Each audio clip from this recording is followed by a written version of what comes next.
We have a special tradition that when someone we know or a loved one is not feeling well, we make a special prayer for them. It's called the prayer of healing.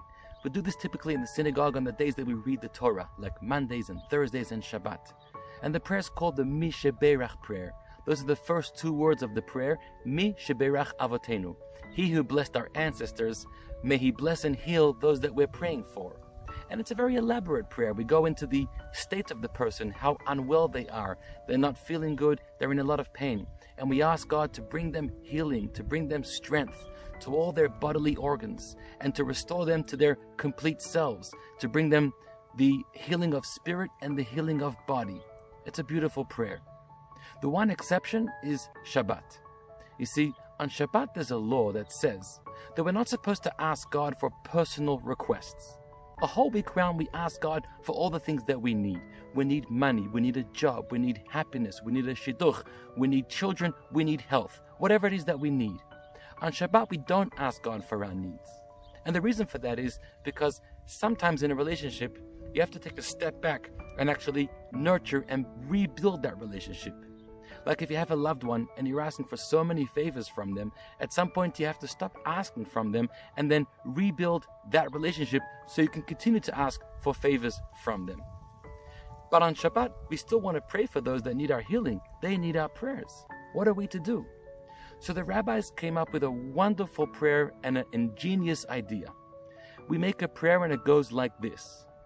Dear God, we know it's Shabbat, and we're not asking for the blessings of healing for our loved one, but we're certain and confident that healing will come their way.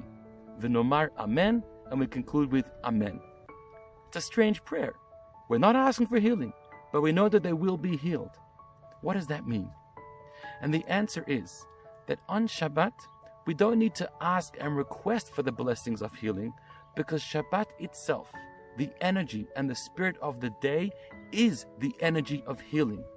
Shabbat brings healing to people and to the universe.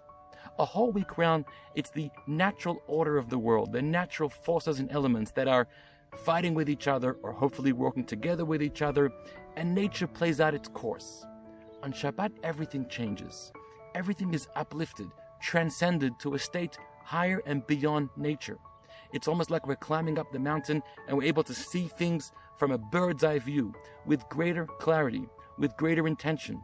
We understand more the big picture, the context, and we can see how blessings that may need to even transcend the natural order of the world are able to be fulfilled on Shabbat. It's a beautiful idea. This Shabbat, coming up tomorrow and tonight, is even more special than all the Shabbats of the year. It's called Shabbat Nachamu, the Shabbat of healing, Shabbat of comfort, Shabbat of consolation. We're coming off the heels of Tisha B'Av yesterday, where we commemorated the greatest distractions to the Jewish people. And so on this Shabbat, we read this prayer from the prophet Isaiah, who says, Nachamu, Nachamu Ami. God turns to the people and says, I comfort you in a double expression. And so if you're looking for that kind of healing and that kind of blessings in your life, today our world needs a lot of healing. Healing from exile, the healing of redemption in our personal and collective lives, to be able to expand our experiences, release ourselves from those things that are weighing us down. During this pandemic, so many people are suffering from physical illness or their unhealthy mental or emotional states. There is so much pain going around.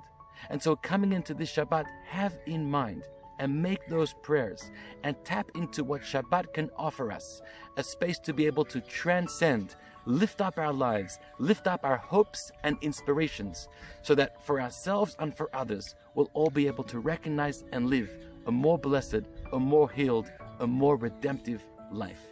Shabbat Shalom.